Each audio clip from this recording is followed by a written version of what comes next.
We're going to dive into chapter 21 and 22 today. We have read a lot about what's going on in Bat's life, and we're going to figure out if he's able to get Thor to come with him or stay at home instead of going dad's for this every other Friday. So let's see what happens. Chapter 21, Organizational Systems. At least Dad liked to go to the candy store as much as Bat did. That was one thing about every other weekends. On Saturday morning after breakfast and dishes, Dad pulled their bicycles out of his garage. Unlike the garage at home, which was twice as big and 4 times as crowded, Dad's garage was labeled and organized. Helmets were kept in a clear plastic bin marked helmets. The bikes, instead of leaning up against a wall or on each other, were pulled neatly into a bike rack like the one at school. And Dad always arranged them in order of size, left to right, large, medium, small. A metal rack in one corner held car supplies, spare containers of oil, a big jug of windshield wiper fluid, a little vacuum that sat ready on its charger. There was a tool bench, too. An assortment of wrenches swung from hooks across the front. Coffee cans held screws and nails. Sometimes Dad let Bat pound nails into pieces of scrap wood, as long as he wore safety goggles. Bat approved of Dad's garage. It was just under a 1-mile ride to the Sugar Shack, Bat's favorite candy store. To get there, Bat and Janie and Dad rode out of Dad's apartment complex and down a bike path towards central Quincy. They crossed the river on a bridge made just for bicycles and pedestrians before turning into 3rd Street. Ooh, check out that picture. While Bat was double checking the lock on his bike outside the Sugar Shack, he heard someone say his name. It was Israel from school. It took Bat a second to figure out who he was, because Bat hadn't ever seen Israel anywhere but at school, and never on a weekend. "What are you doing here?" Israel asked. He was smiling in a way that showed almost all his teeth. He had, Bat noticed, a piece of something green, maybe cucumber, stuck in between the 2 front teeth. "We're going to buy some candy," Bat said. "Cool," Israel said. Then he said, "We just had brunch next door," and he pointed to the Broken Yolk Cafe. A man and woman were pushing through the door just then, and they waved. Israel waved back. "That's what I would have guessed," Bat said. "You have food in your teeth." Israel's smile fell away. "Okay," said Bat. "See you Monday at school." That seems like kind of an awkward situation.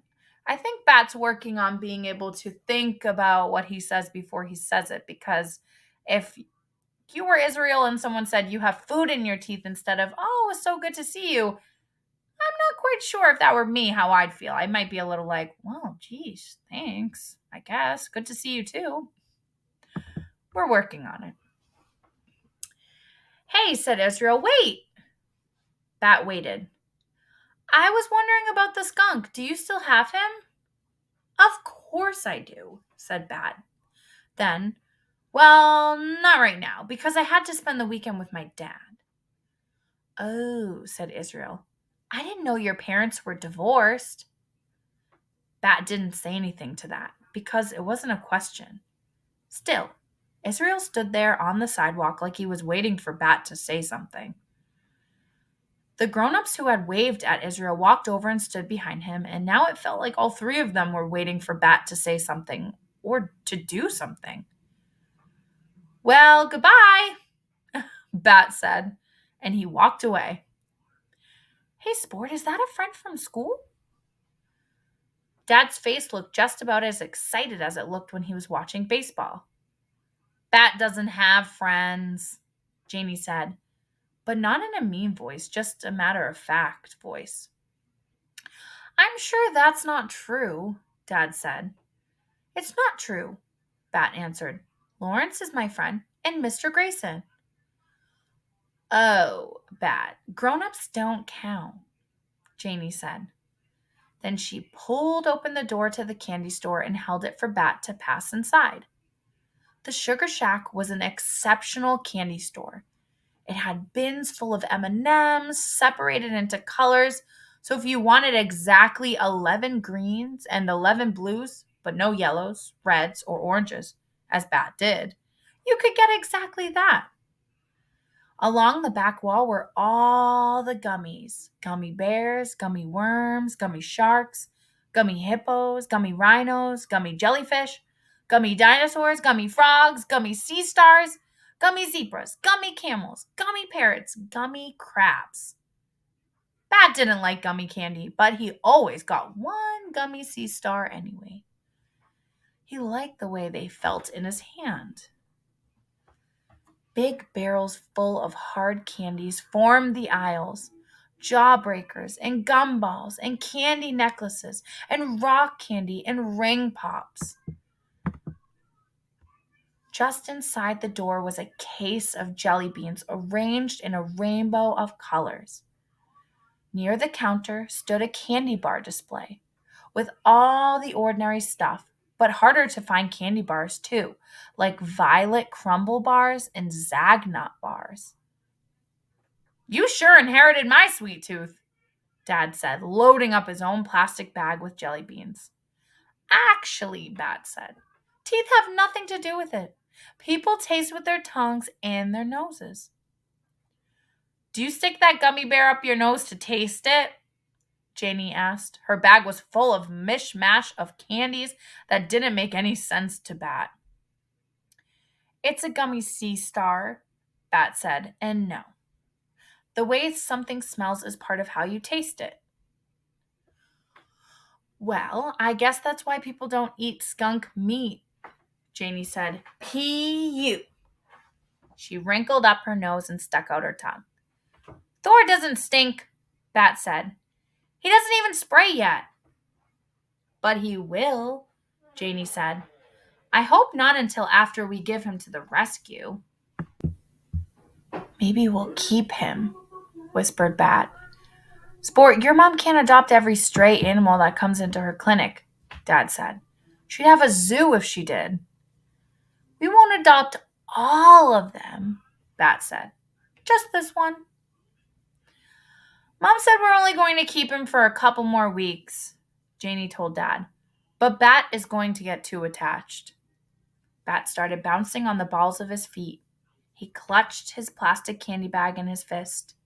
It crinkled in a way that bothered his ears, so he loosened his fingers and let it go. Blue and green M&Ms bounced and rolled across the floor of the Sugar Shack. Sport, you've got to be more careful, Dad said, his eyebrows pointing in at his nose.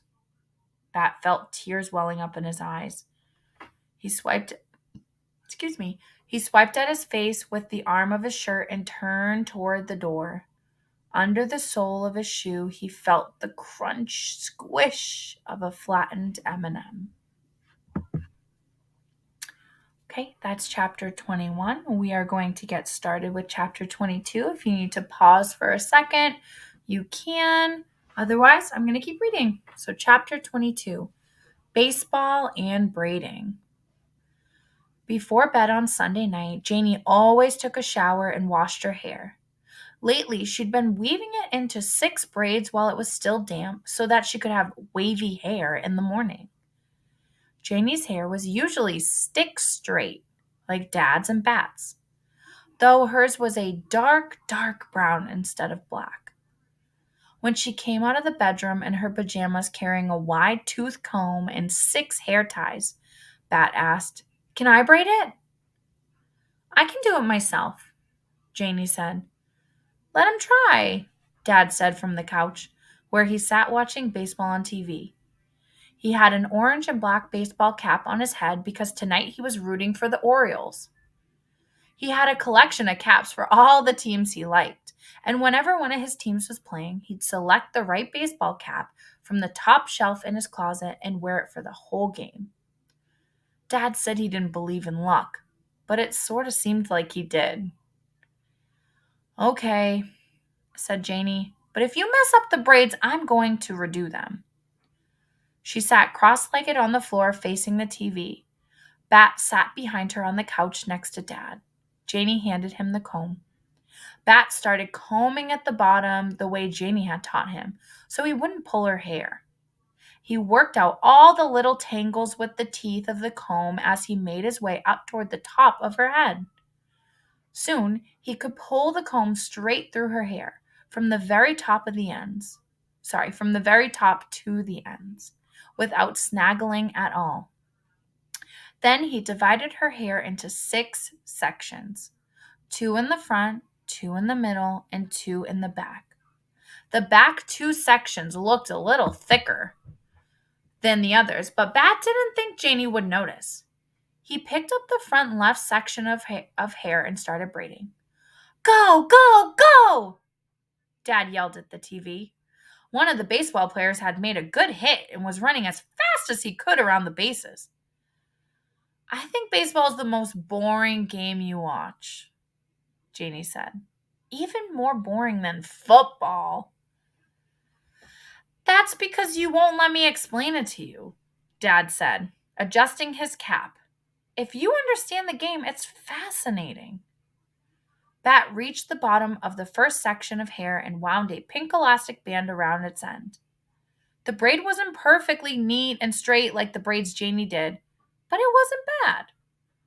Moving on to the other front section, Bat focused on making the second braid even better than the first. Make sure you're braiding it tight, Janie said, so it's really wavy. I am, Bat said.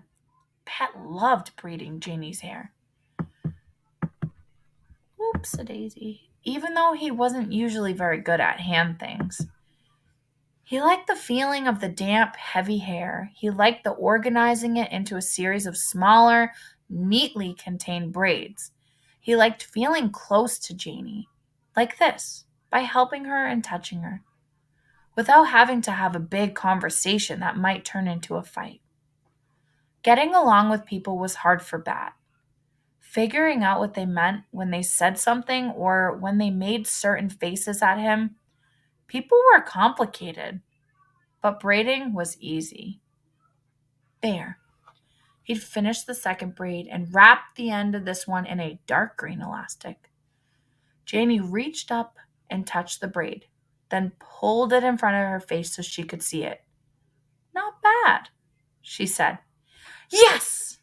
Yelled Dad. He stood up from the couch, grabbing the cap from his head and waving it around.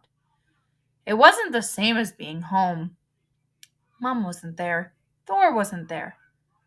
But maybe every other weekends could be okay. Okay, that's it for today. Thank you guys for reading. Pause this video or close out and work on your questions. And I'll see you next time.